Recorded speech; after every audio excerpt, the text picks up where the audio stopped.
स्तोत्र 89.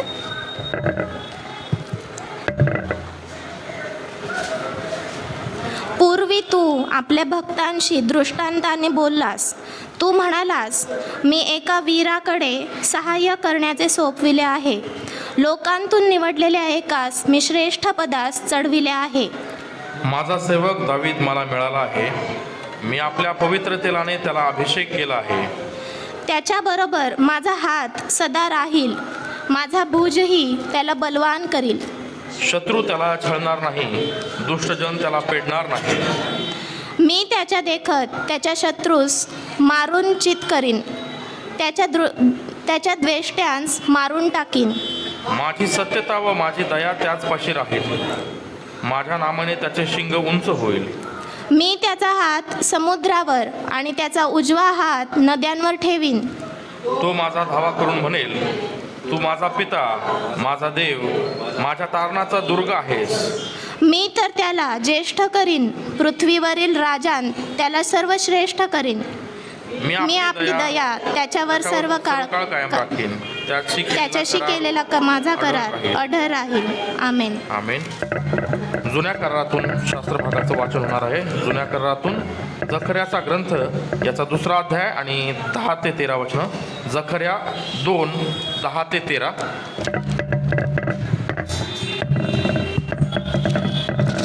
जखर्या 2, 10 ते 13 ही वचने आपण वाचूयात. हे सियोन कन्ये, जय जयकार व उल्हास कर, कारण पहा, मी येईल, मी तुझ्यात वस्ती करील, असे परमेश्वर म्हणतो. त्या दिवसात बहुत राष्ट्रे परमेश्वराला येऊन मिळतील व माझी प्रजा बनतील. मी तुझ्या ठाई वस्ती करेल. मग तुला समजेल की सेनाधीश परमेश्वराने मला तुझकडे पाठविले आहे. परमेश्वर पवित्र भूमीतला आपला वाटा म्हणून यहुदाचा ताबा होईल व पुन्हा यरुशलेम निवडेल. सर्व मनुष्य हो, परमेश्वरापुढे शब्द व्हा, कारण तो आपल्या पवित्र निवासातून उठला आहे. परमेश्वर करो वाचले वचन आशीर्वादित हो. आमेन. पत्राचे वाचन होणार आहे. फिलिपिकरास पत्र 4था अध्याय आणि 4 ते 7 वचनं. फिलिपिकरास पत्र 4था अध्याय 4 ते 7 वचनं आपण ऐकूयात. नव्या करारातून फिलिप्पिकरास पत्र 4था अध्याय 4 ते 7 वचने आपण ऐकूया. प्रभूमध्ये सर्वदा आनंद करा. पुन्हा म्हणेन, आनंद करा. तुमची सहनशीलता सर्वांना कळून येऊ. प्रभू समीप आहे. कशाविषयी चिंताक्रांत होऊ नका, तर सर्व गोष्टीविषयी प्रार्थना व विनंती करून आभार प्रदर्शनासह आपली मागणी देवाला कळवा. म्हणजे सर्व बुद्धी सामर्थ्याच्या पलीकडे असलेली देवाने दिलेली शांती तुमचे अंतःकरणे व तुमचे विचार ख्रिस्त येशूच्या ठाई राखील. आमेन. आमेन. यावेळेस आपण शुभवर्तमान ऐकणार आहोत. आपल्यामध्ये उपस्थित रेव्हरंड अभिषेक पारकर आपल्यासाठी देव असतील. आजचे शुभवर्तमान.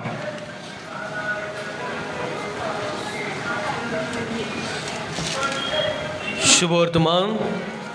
संत लूकास शुभवर्तमानाच्या पहिल्या अध्यायामध्ये आजचे शुभवर्तमान लिहिलेले असून त्याच्या 26व्या वचनापासून शुभवर्तमानास प्रारंभ होतो. संत लूकास शुभवर्तमान याचा पहिला अध्याय आणि वचन 26 पासून पुढे. नंतर 6व्या महिन्यात देवाने गालिलातील नासरेत नावाच्या गावी एका कुमारीकडे गॅब्रिएल दूताला पाठविले. ती दाविदाच्या घराण्यातील योसेफ नावाच्या पुरुषाला वाग्दत्त होती आणि त्या कुमारीचे नाव मरिया होते. देवदूत तिच्याकडे आत येऊन म्हणाला, हे कृपा पावलेले स्त्रिये, कल्याण असो, प्रभू तुझ्याबरोबर असतो. या बोलण्याने तिच्या मनात खळबळ उडाली आणि हे अभिवादन काय असेल याचा विचार ती करू लागली. देवदूताने तिला म्हटले, मरिये, भिवू नको, कारण देवाची कृपा तुझ्यावर झाली आहे. पहा, तू गरोदर राशील व तुला पुत्र होईल. त्याचे नाव येशू ठेव. तो थोर होईल व त्याला परस्पर असा पुत्र म्हणतील आणि प्रभू देव त्याला त्याचा पूर्वज दावीद त्याचे राजासन देईल आणि तो याकोबाच्या घराण्यावर युगानुयुग राज्य करीत व त्याच्या राज्याचा अंत होणार नाही. मरियेने देवदूताला म्हटले, हे कसे शक्य होईल, कारण मला पुरुष ठाऊक नाही. देवदूताने उत्तर दिले, पवित्र आत्मा तुझ्यावर येईल आणि परस्पराचे सामर्थ्य तुझ्या वर छाया करेल. या कारणाने ज्याचा जन्म होईल त्याला पवित्र देवाचा पुत्र असे म्हणतील. पहा, तुझ्या नात्यातली अलिशिबा हिलाही म्हातारपणे पुत्रगर्भ राहिला आहे. आणि जिला वाज बनत तिला हा 6वा महिना आहे, कारण देवाला काही अशक्य होणार नाही. तेव्हा मरिया म्हणाली, पहा मी प्रभूची दासी, आपण सांगितल्याप्रमाणे मला हो. मग देवदूत तिच्यापासून निघून गेले. हे ख्रिस्ताचे शुभवर्तमान आहे.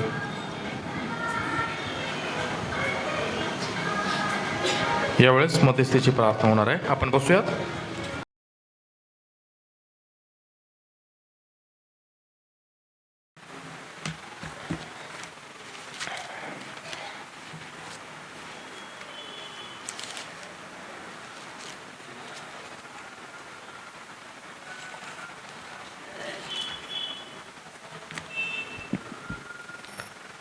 प्रभू येशू ख्रिस्ताच्या महान प्रीतीमध्ये आपणा सर्वांना सप्रेम सलाम.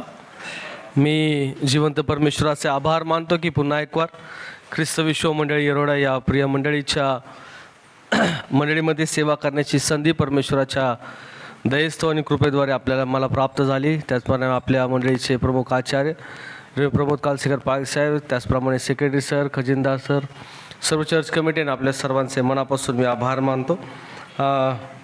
आजचा दिवस खरं तर फार महत्त्वाचा असा आहे, यासाठी की या शेवटल्या रविवारी म्हणजेच आणखीन 31 तारखेचा आहे रविवार, पण महिन्याचा शेवटला भाग जेव्हा आपण या वर्षाचा जगत आहोत, तर मागील काही दिवसांमध्ये ज्या काही गोष्टी आपल्या जीवनामध्ये घडल्या, निश्चित अर्थाने आज ते मनन करणं फार गरजेचं ठरतं. कारण की गेल्या वर्षभराचा प्रवास हा परमेश्वराच्या दयेस्तव आणि कृपेद्वारे कशा पद्धतीने झाला, हा प्रत्येक व्यक्ती आपापल्या जीवनासंदर्भाने त्या गोष्टी पाहतो किंवा त्याला ते माहीत आहे. आज आपण पाहूयात की परमेश्वराच्या आगमनासंदर्भात परमेश्वराची काय इच्छा आहे, त्याच्या दुसऱ्या आगमनासंबंधाने आपण कसं तयार दर्शवणं गरजेचं आहे, ख्रिस्त या भूतलावर आला याचं नेमकं कारण काय आहे, अशा अनेक गोष्टी आहेत जे तुमच्याशी बोलायच्या आहेत आणि पवित्र वचनाद्वारे प्रभू निश्चित सहाय्य करेल. पण तत्पूर्वी आपण प्रभूला मार्गदर्शन मागूयात, त्याच्या पवित्र आत्म्याची कृपा मागूयात आणि आपण प्रार्थना करूयात. प्रभू, आम्ही तुझ्या चरणी येतो, नतमस्तक होतो आणि नीलनम्रांत करण्याने येऊन प्रार्थना करतो.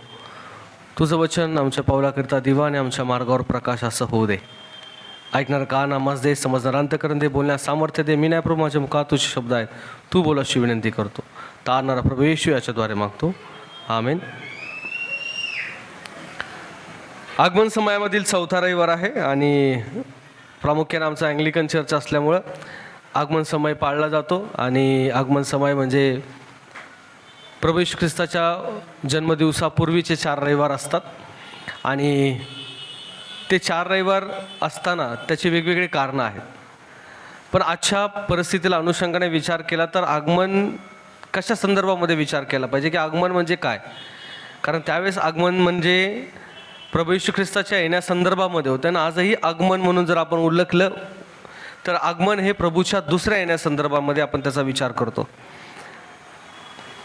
आज प्रभू येशू ख्रिस्त तुमच्या आणि माझ्यासाठी गेल्या 2000 वर्षापूर्वी या भूतलावर आला आणि त्याने तुमच्या आणि माझ्यासाठी स्वर्ग त्यागून या भूतलावर त्याने आपला जन्म घेतला आणि तेही पित्याच्या इच्छेनुरूप त्याच्या आज्ञेला स्मरून किंवा त्याच्या आज्ञेप्रमाणे आणि त्याची आज्ञा त्याच्या जीवनातून त्याने पूर्ण केलेली आपल्याला पवित्र शास्त्र या संदर्भात सांगतं.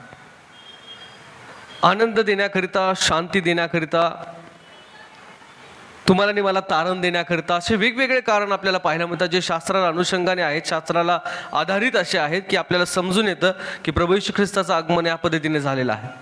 यामध्ये योहान 3:16 एक विशिष्ट पद्धतीने मार्गदर्शन करताना आपल्याला सांगतं की देवाचं जगावरील प्रेम प्रभू येशू ख्रिस्ताद्वारे पाहायला मिळतं. त्या प्रेमाची व्याख्या जर पाहायची झाली तर त्याचा जन्म आणि जन्मापासूनचा प्रवास वधस्तंभ आपल्याला पाहायला मिळतो. हा 33.5 वर्षाचा कार्यकाळ ही त्याची प्रेमाची एक प्रचिती आपल्याला दिसून येते की देव कसा आहे, तर देव ख्रिस्त रूपी आपल्याला त्या 33.5 वर्षामध्ये पाहायला मिळतो. या संपूर्ण प्रवासामध्ये जेव्हा आपण पाहतो तेव्हा आपल्याला समजून येईल की देवाने केवळ मनुष्य जातीवरील आपलं प्रेम जे आहे ते व्यक्त केलेलं पाहायला मिळतं. कारण प्रारंभी जेव्हा आपण इतिहास पाहतो तेव्हा शास्त्र असं सांगतं, उत्पत्तीचं पहिलं पुस्तक याचं 26-27 अध्यायामध्ये जेव्हा मनुष्याची निर्मिती झाली तेव्हा शास्त्र असं सांगतं की त्याने त्याचा स्वतःचा श्वास फुंकला, तो देहधारी झाला. आणि कोणाकरिता, तर संपूर्ण शास्त्र या ठिकाणी मार्गदर्शन करताना आपल्याला सांगतं त्याच्या प्रतिरूपात निर्माण केलेल्या मनुष्याकरिता त्याने सर्व केलं. कारण त्याच्या प्रतिरूप असा जो त्याने निर्माण केला, त्या प्रतिरूपामध्ये जो श्वास आहे तो स्वतः देवाचा आहे. आणि म्हणून मनुष्याने ते जीवन जगण्याकरिता, तशा पद्धतीने जीवन व्यतीत करण्याकरिता परमेश्वराने त्याची इच्छा नेहमी व्यक्त केलेली आहे. कधी कधी क्रोधिष्ट होऊन, कधी कधी रागवून देखील त्यांनी बोललेलं आहे.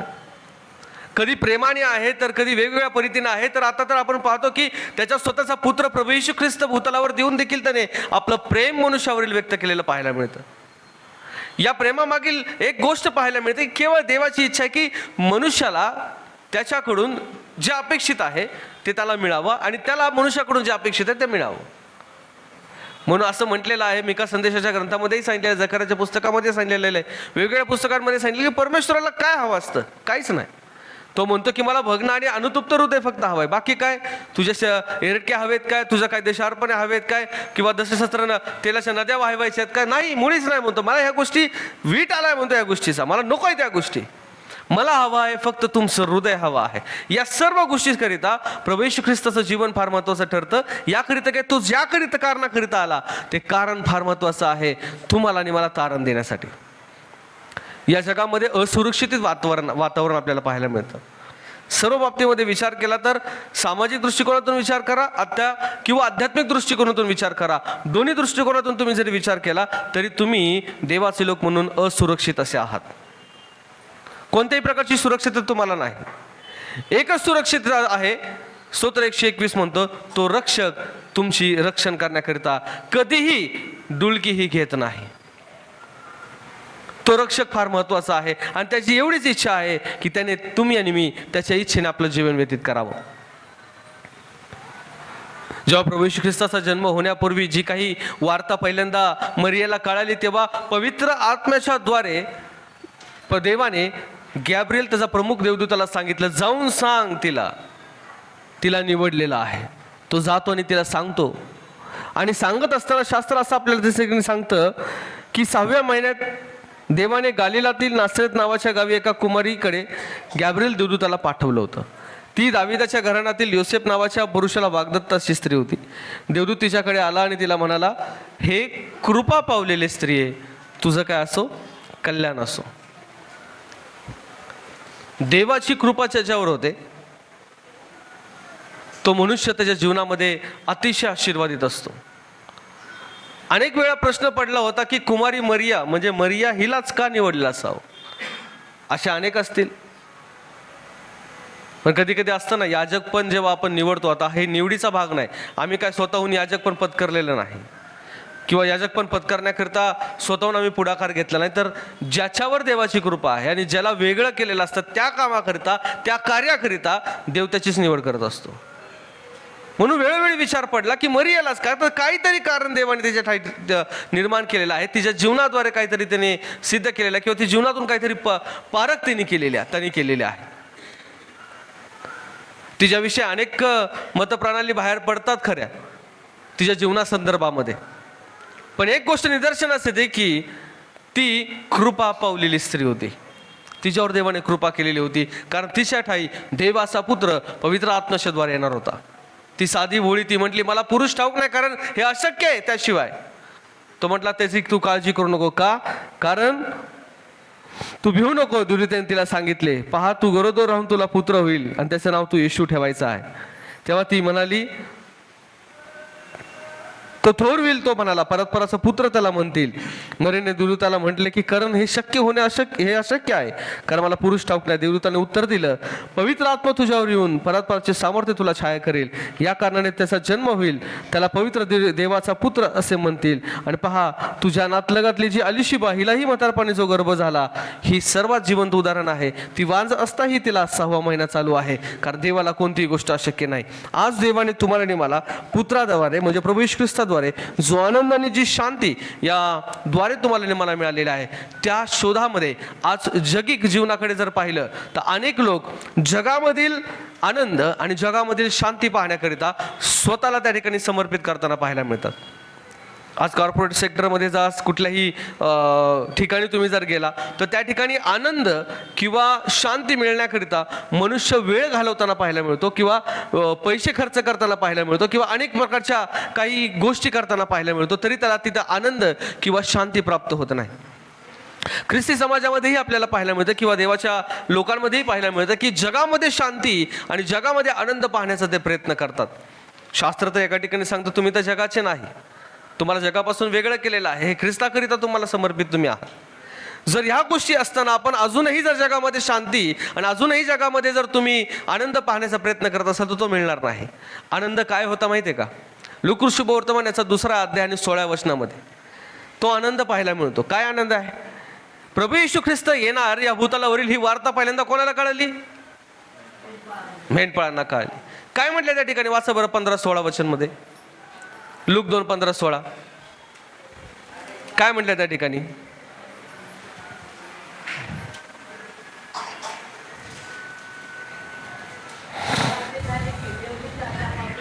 कोणापासून निघून गेले? मेंढपाळापासून, आहे ना? काय घडलं त्याच्या आधी येऊया. त्याच्या आधी काय घडलेलं आहे? 8 पासून.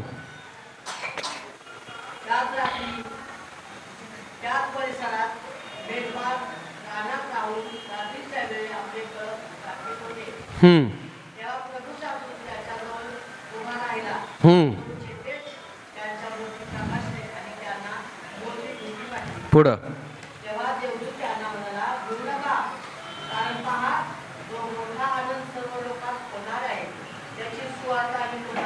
देवदूत काय त्यांना म्हणाला? सर्वात मोठा आनंद जो तुमच्याकरिता आहे तो तुम्हाला मी आता सांगत आहे. काय म्हटलेलं आहे पुढचा आनंद? काय आनंद आहे तो? 11 वचन. तुमच्यासाठी आज दाविदाच्या गावात आणणारा जन्मला आहे. तो ख्रिस्त प्रभू आहे आणि आणि तुम्हा बाळांचे गुंडाळले ठेवलेले बाळक तुम्हाला आढळले. आनंद काय आहे? तुमच्यासाठी आज दाविदाच्या गावात कोण जन्मले? आनंदाची वार्ता काय सांगा बरं? कोण जन्मले? तारणारा जन्मलेला. आणि आपण आनंद कुठे शोधतोय? पिक्चरला जाण्यामध्ये, जगिक लाईफस्टाईलमध्ये, जगिक दुसऱ्या जीवनामधील कुठल्या तरी एखाद्या व्यक्ती संदर्भामध्ये आपण त्याच्यामध्ये काय शोधतोय? आनंद शोधतोय.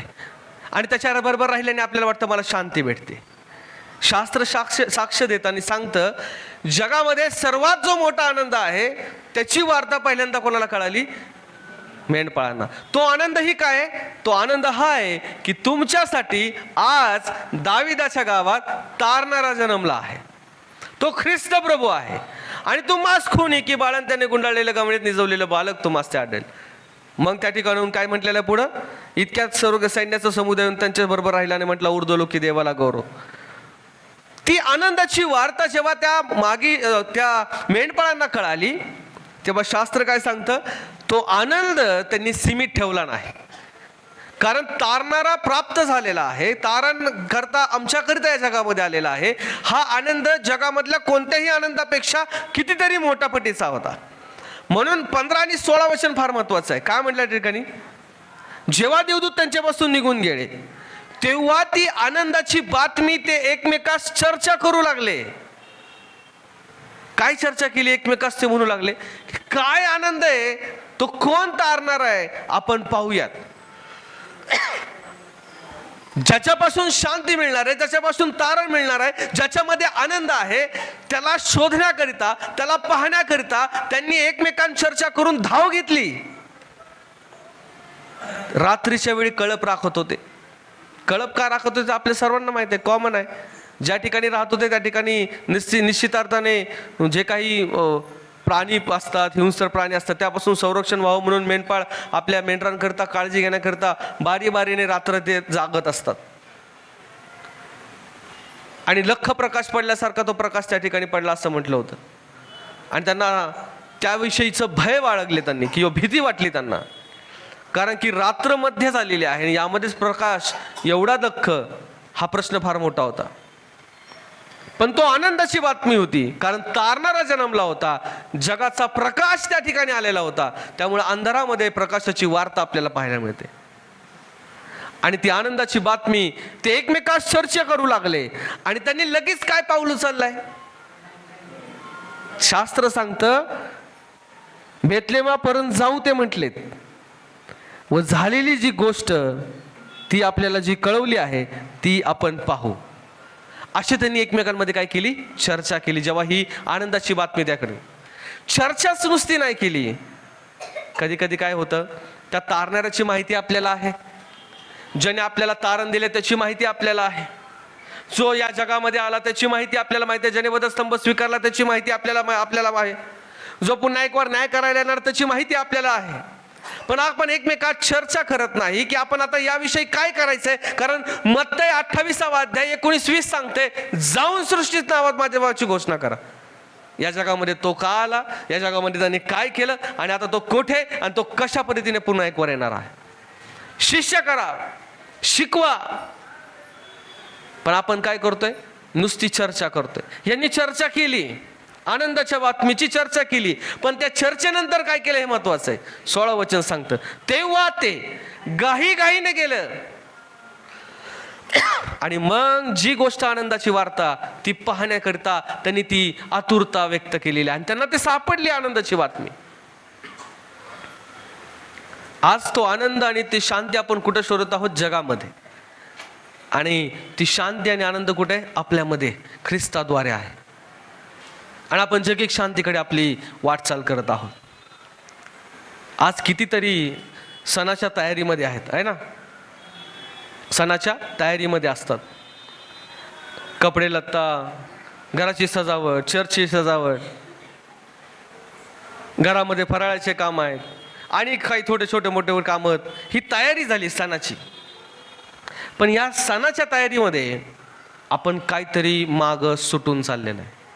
काय चाललंय माहिती आहे का? आपण वाचूया लूकियाचा 2 अध्याय.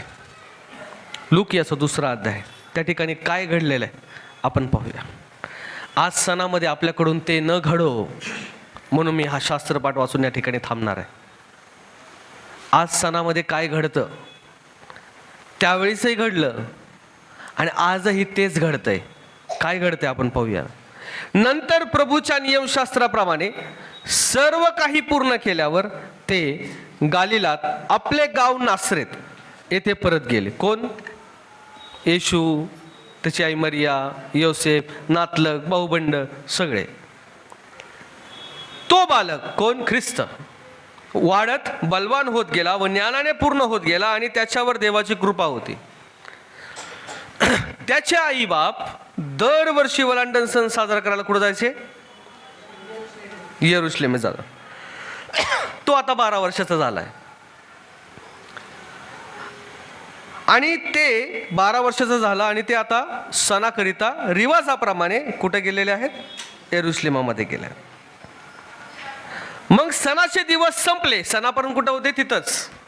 सण साजरा करायला गावाकडे गेलेत, सगळेजण गेलेत. येशूही त्यांच्या बरोबर होता, नातलग होते, भाऊबंड होते, सगळे होते. मग सणाचे दिवस संपल्यानंतर ते परत जाण्यास निघाले, सहकुटुंब, नातेवाईक, आप्तजन सगळेजण. कुठे? जिथे पुन्हा एक वार बेतलेमात आहे तिकडे. सणाचे दिवस संपल्यानंतर ते परत जाण्यास निघाले. तेव्हा तो मुलगा म्हणजे कोण? येशू यरुशलेमेत मागच राहिला. यरुशलेमेत कुठं राहिला? मागच राहिला. हे त्याच्या आईबापांना कळालं. सणाची तयारी चालू आहे, उत्सव चालू आहे. उत्सवासाठी यरुशलेमेत आले, मंदिरामध्ये सणाची तयारी झाली, सण साजरा केलाय, पूर्ण सण साजरा केला. आणि सण साजरा झाल्यानंतर आपापल्या घरी परतलेत. परतताना त्यांना कळालंच नाही की कोण मागं राहिले. घडतंय का असं? सण साजरा करतोय आपण, कोणाचा सण साजरा करतोय? येशूच्या जन्माचा. कोणाचा सण आहे? त्याचा. जन्मला कोण होता? तो. कोणाकरिता? तुमच्या माझ्यासाठी. बरोबर आहे, सगळ्यांना माहिती. सण आहे त्याचा, ज्याचा सण आहे तो कुठे आहे? सणानंतर मागच राहिला. सणाच्या तयारीमध्ये ज्याचा सण आहे तोच कुठं राहिलाय? आज तेच घडत आहे. प्रत्येक जण आपापली तयारी करत असताना ज्याच्या करिता तयारी करतोय तो तयारी करणारच तुमच्या बरोबर नाहीये. खेदाची बाब आहे. तो मागं राहिलाय आणि तुम्ही पुढे चाललाय. तो मेंढपाळ आहे, त्याला पुढे राहू द्या, तुम्ही त्याच्या मागे चाला, आपण त्याची मेंढर आहोत. मेंढरं भटकतात मेंढपाळाशिवाय, माहिती आहे ना? मेंढपाळ असल्याशिवाय मेंढरं सुरक्षित नसतात. सणाची तयारी चालू आहे. आजही असंच आहे. प्रत्येक चर्चमध्ये जावा, आमच्याही चर्चमध्ये, असं म्हणत नाही. बाहेरील सजावट नाही, बाकीच्या गोष्टींना महत्व देत असतात. ज्याच्या करिता करतोय तोच ख्रिस्त कुठेतरी राहतोय. आज त्या ख्रिस्ताला समोर ठेवून सण साजरा करणं गरजेचं आहे. ज्याचा सण आहे, ज्याच्यासाठी तो आहे, हे फार महत्वाचं आहे. आज हीच गोष्ट काय झाली आणि पुढे व्हायचं आहे. मग सणाचे दिवस संपले होते, परत निघाले, तेव्हा तो मुलगा म्हणजे येशू यरुशलेमेत मागच राहिला. हे त्यांच्या आईबापांना कळालंच नाही म्हटलेलं आहे. किती वेळ कळाला नाही? पुढे वाचा. तो वाटेत सोबत्याबरोबर असेल असे समजून ते 1 दिवसाची वाट चालून गेले. नंतर नातलगांना व ओळखीच्या यांना त्यांचा शोध त्यांनी केला, पण तो सापडला. 1 दिवसाची वाट चालून गेले. नशीब 1 दिवसाची वाट चालल्यावर समजलं येशू नाहीये. मग त्यांनी विचारपूस केली नातलगांमध्ये. बाबा त्यांना वाटलं होतं की बाबा नातलगांबरोबर असेल, येईल त्यांच्याबरोबर. चौकशी केली तर ते म्हटले नाही, आमच्या बरोबर आला. भाऊबंधाबरोबर विचारलं, नाही. आप्तजनांबद्दल नाही, अहो आमच्या बरोबर नाही येतो. 1 दिवसाची वाट चालून गेल्यानंतर कळालं की तो आपल्या बरोबर नाही. 25 तारीख संपल्यानंतर कळू नये आपल्याला की ज्याचा वाढदिवस साजरा केला तोच नाही आला वाढदिवसाला. ज्याचा वाढदिवस आहे तोच वाढदिवसाला नसल्यानंतर वाढदिवस साजरा करायचा अर्थ होतो का? साधं सिंपल आहे. तर माझा वाढदिवस जर साजरा केला आणि मीच वाढदिवसाला नाही, तुम्ही सगळेजण आला, तुम्हाला ज्याचा वाढदिवस आहे तोच नाही आला, तर काय थांबून उपयोग आहे? मला जर बोलवलं तर मी येणार. आज ख्रिस्ताला त्याच्या तुमच्या मंडळीत, माझ्या मंडळीत, सर्व मंडळीत, सर्व विश्वासदारांच्या मंडळीमध्ये जर आमंत्रित केलं तर तो येणार आहे. नाहीतर तो मागच राहील आणि आपण त्याच्या नावानेच पुढे पुढे जाऊ. ते कुठपर्यंत? जोपर्यंत कळणार नाही की ज्याचा वाढदिवस साजरा आहे तो कुठे आहे. मग आपण शोधत राहू कुठे येतो. जसं यांनी शोधलं नातलगात, ते म्हटले नाही, आप्तजनात नाही, भाऊबंधात नाही येतो. पुढं काय म्हटलं? वाटेच्या सोबत येते का? नाही येतो. त्यांच्यामध्ये त्यांनी त्याचा शोध केला पण नाही सापडला. म्हणून ते त्याचा शोध करीत करीत पुन्हा यरुशलेममध्ये गेले, परंतु तो त्यांना सापडला नाही. पण पुढं काय म्हटलं? यरुशलेमात गेल्यानंतर मग असे झाले की 3 दिवसानंतर, म्हणजे 1 दिवसानंतर कळालं, 2 दिवस परत दुसरा दिवस शोधायला, तिसरा परत परतीला जायला. 3 दिवसानंतर तो त्यांना मंदिरात गुरुजांमध्ये बसून त्यांचे भाषण ऐकताना व त्यांना प्रश्न करताना सापडला. तेव्हा पुढं काय घडलं? त्याचे बोलणे हे ऐकत होते सर्व त्याच्या बुद्धीवरून उतरून थक्क झाले. त्याला तेथे पाहून त्यांना आश्चर्य वाटले आणि त्याची आई त्याला म्हणाली, बाळा तू आमच्याबरोबर असा का वागलास? पहा तुझा बाप व मी कष्टी होऊन तुझा शोध करीत आलो. तेव्हा फार महत्वाचं उत्तर आहे बरं काय. येशू त्यांना म्हणाला, तुम्ही माझा शोध का करीत राहिला हे कसे? माझ्या पित्याच्या घरात मी असावे हे तुमच्या ध्यानात आले नाही का? तो त्याच्या पित्याच्या घरात आहे हे आपल्या ध्यानात आलं पाहिजे, कारण त्याचा शोध तिथंच करायचा आहे. या सणामध्ये आपण त्याला मागं सोडलोय का, हे आत्मपरीक्षण आपण आपल्या मनामध्ये करणं गरजेचं आहे. मी म्हणून याजक, तुम्ही म्हणून देवाचे सेवक असू द्या. सण सगळेजण साजरा करत आहोत. सण सगळे, याजक म्हणून मी सण साजरा करत आहोत, मंडळी म्हणून तुम्ही सण साजरा करता. या सणामध्ये ज्याचा सण आहे तो मागं राहू नये, कारण आपण घाईघाईने जाऊन त्याचा शोध करणं फार गरजेचं आहे. कारण तो तारणारा तुमच्या माझ्यासाठी जन्मला होता. आता घाईघाईने काय करायचं आपल्याला? त्याच्या दुसऱ्या येण्याची वाट आणि तयारी करायची. घाईघाईने का करायची? कारण शास्त्र सांगतं त्याचं आगमन कधीही आणि केव्हाही होईल. कारण येशू स्वतः म्हणतो त्या पित्यास ठाऊक मला ठाऊक नाही, तो आज उद्या रात्री मला माहीत नाही, कधी केव्हा त्याची इच्छा होईल आणि तो म्हणेल जाऊन न्याय करायला भूतलावर जा. ती वेळ आत्ता असेल, कदाचित उद्याचा ख्रिसमस आपल्याला पाहायलाही मिळणार नाही, कदाचित उद्याच्या ख्रिसमसच्या दिवशी होऊ शकेल, मला माहीत नाही. कारण शास्त्र स्वतः सांगतं, येशू स्वतः म्हणतो ती गोष्ट पित्याच्या हातामध्ये आहे, माझ्या देखील नाही. पण त्याकरिता तुम्ही जागृत असणं फार गरजेचं आहे, असं एवढं त्यांनी हिंट दिलेलं आहे आपल्याला. ही हिंट तो कोणाकोणाला द्यायचा? प्रत्येक वेळेस शिष्यांना देत होता. प्रत्येक वेळेस येशू जेव्हा जेव्हा प्रार्थनेला डोंगरावर जायचा, खाली खाली जाण्यापूर्वी शिष्यांना म्हणायचा झोपू नका. जायचा, प्रार्थना करून यायचं आणि बघितलेलं तर हे काय करायचे? झोपलेलं असायचं. दुसऱ्यांदा मी गेला, तिसऱ्यांदा गेला, किती वेळेस तो गेला असेल माहीत नाही. शास्त्रात जेवढं नमूद आहे त्याविषयी फक्त बोलत नाही, शास्त्राच्या व्यतिरिक्तही जे दिवस आहेत ज्याच्यामध्ये तो प्रार्थनेला गेला, प्रत्येक वेळेस त्याला ते आढळलं. अहो एवढंच नाही, ज्या दिवशी धरणार त्या दिवशी ते काय गेले? येशू म्हटलं मी तुम्हाला सांगितलंय तुम्ही जागृत राहा, कारण तो कसा येईल माहीत नाही. आज आपण जागृत असणं गरजेचं आहे. आणि ज्याच्याकरिता ज्याचा सण साजरा करतोय तो आपल्याबरोबर असणंही गरजेचं आहे. नाहीतर त्याचा सण तोच आपल्याबरोबर नाही, सण साजरा करून उपयोग नाही. आणि नंतर सण साजरा झाल्यावर कळायचं ज्याचा सण आहे तोच आपल्याबरोबर नाही. ही खंत आपल्या मनाला लागू नये. वेळ फार कमी आहे प्रियांनो, फार कमी आहे. म्हणून फिलिप्पीकराचं पत्र 4 अध्याय वाचला आपण, आहे ना, 4 वचनापासून. प्रभूमध्ये सर्वदा काय करा म्हटलंय? आनंद. प्रभूमधला आनंद करायचा आहे, जगामधला आनंद नाही घ्यायचा आपल्याला. जगामधला आनंद नकोय, प्रभूमधला आनंद पाहिजे. संत पौल म्हणतो, पुन्हा म्हणतो आनंद करा. 2दा सांगतो तो, कारण तुमची सहनशीलता ही प्रभूला कळून येईल. आणि चिंता ती कशाचीच करू नका म्हटलेलं आहे. तर सर्व गोष्टीविषयी तुम्ही प्रार्थना करत राहा, म्हणजे देव स्वर्ग बुद्धी सामर्थ्याच्या पलीकडे तुम्हाकडे काय दिलं म्हटलेलं आहे? सर्व बुद्धी सामर्थ्याच्या पलीकडे असलेली शांती जी ख्रिस्ताद्वारे प्राप्त होते. आणि आज आपला तोच विषय होता, ख्रिस्ताद्वारे जो आनंद आहे, जी शांती आहे, ती ग्रहण करणारे तुम्ही आणि मी असावे. जगामधली शांती, जगामधलं आनंद आपल्याला नको आहे. ख्रिस्तामधला आनंद, प्रभूमधला आनंद आणि ख्रिस्ताद्वारे प्राप्त झालेली शांती आपल्याला हवी आहे. आणि या सणामध्ये आपल्याला तेच करायचं आहे. उद्या ख्रिसमस दिनानिमित्तानं आपण विशेष संदेश ऐकणारच आहोत. तो ऐकताना एक गोष्ट लक्षात ठेवणं गरजेचं आहे की जन्मला माझ्याकरिता, जगला माझ्यासाठी, मरलाही तो माझ्यासाठी. कारण मला सुरक्षितता मिळावी, मला स्वर्ग मिळावा, मला सार्वकालिक जीवन मिळावं, माझा नाश होऊ नये. म्हणून योहान 3:16 सांगतं तेच की देवाचं जगावरील प्रेम प्रभू येशू ख्रिस्ताद्वारे पाहायला मिळतं.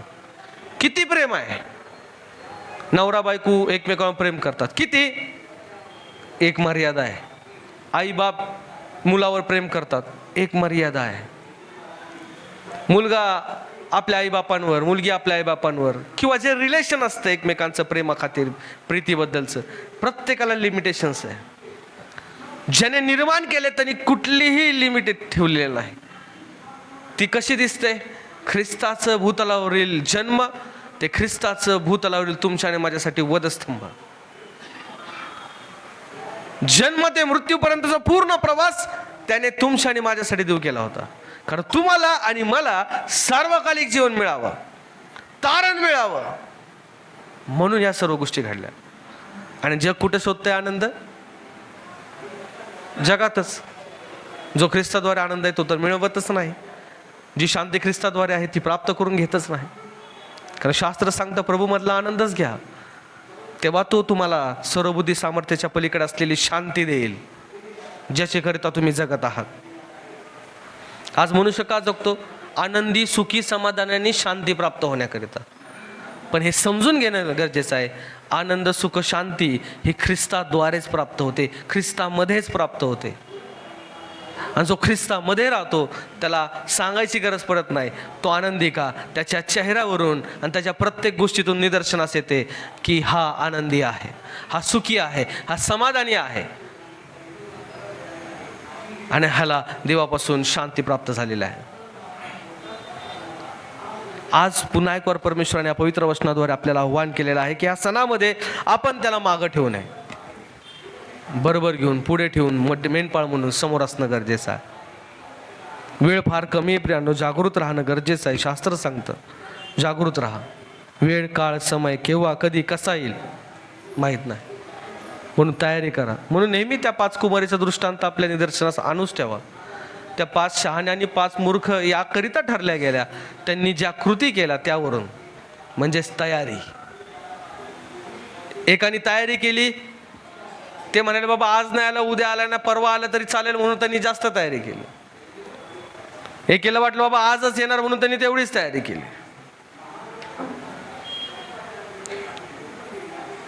पण तो आला दुसऱ्या दिवशी आणि ज्यांचं तेल संपलं ते आणायला परत गेले.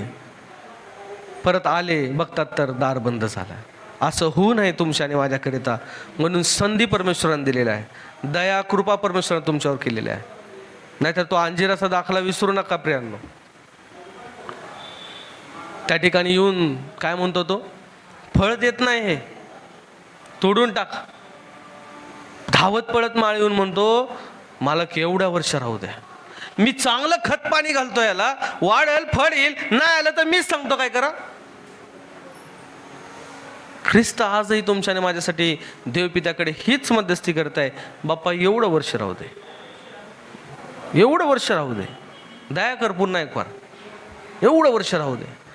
मी सांगतो कोणाकडून नका नोकर तरी तो पश्चाताप करेल, येईल, तो पश्चाताप करेल, तो येईल. एवढं वर्ष तू एवढं केलंस, मला भूतलावर पाठवलंस, फार जीवन दिलं, जीवनापासून मी त्यांच्याकरिता वधस्तंभही स्वीकारला. का? कोणासाठी? तू सांगितलेल्या आज्ञेप्रमाणे या लोकांकरिताच. मग कशाला? थांब, एवढं वर्ष राहू दे.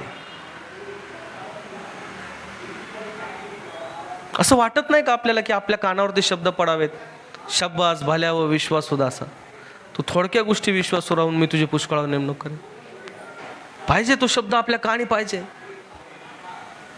तो शब्द आपल्या कानी आला पाहिजे. त्याची त्या दृष्टिकोनातून आपली तयारी पाहिजे की ती थाप आपल्या खांदी पडली पाहिजे, शब्बास आणि भल्या व विश्वासू म्हणण्याकरिता.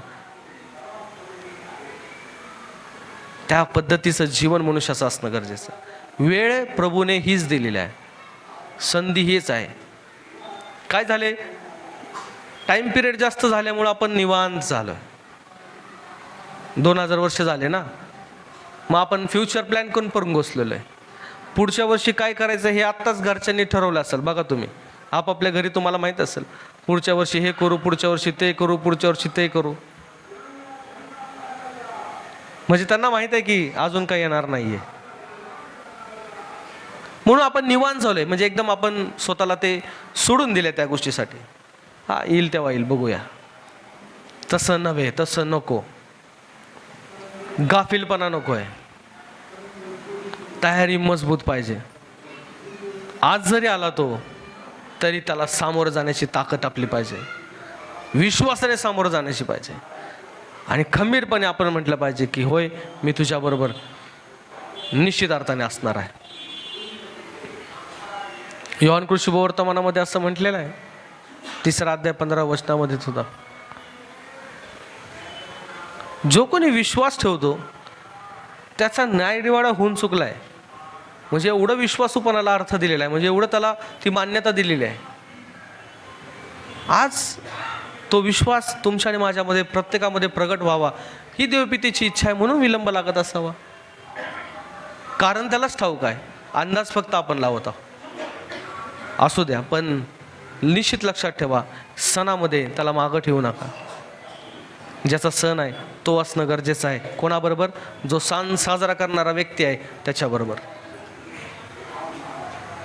आणि घाईघाईने आपण त्याच्या येण्याची वार्ता इतरांना देणं गरजेचं आहे. घाईघाईने का म्हणतोय मी? घाईघाईने शब्द का वापरला? कारण कळायला त्या मेंढपाळांनी घाईघाईने जाऊन ती वार्ता काय ती सर्वांना सांगितली. आणि येशू हा येणार आहे हे घाईघाईने काय सांगायचं कर्ज. आज तो आला, आणि ती वार्ता सांगण्याची जर तुमच्यावर जबाबदारी त्यांनी दिलेली असेल आणि ती तुम्ही पूर्ण करू शकला नाही तर त्याविषयी तुम्हाला झाडाझाडता द्यावा लागेल. म्हणून ती गोष्ट घाईघाईने सांगून सर्वांना कळवायची आहे की तो येणार आहे. तुम्ही त्याची वाट पाहत असता आपल्या अंतःकरणाची शुद्धता करा, तारण प्राप्त करून घ्या, कारण तारणाद्वारे सार्वकालिक जीवन आहे. विश्वासाच्या द्वारे तारणाद्वारे सार्वकालिक जीवन आहे. वेळ फार कमी आहे. देवाप करो तुम्हाला आणि मला या दिवसांमध्ये विशेष कृपा पुरो, सहाय्य पुरो. आमेन. प्रार्थना करू. देवा आभार मानतो, पवित्र वचनाद्वारे बोललास, ऐकणार कान समजणार अंतकरण दिला, आचरण अनुकरण करण्याची कृपा दे. तारणारा प्रवेश याच्याद्वारे मागतो.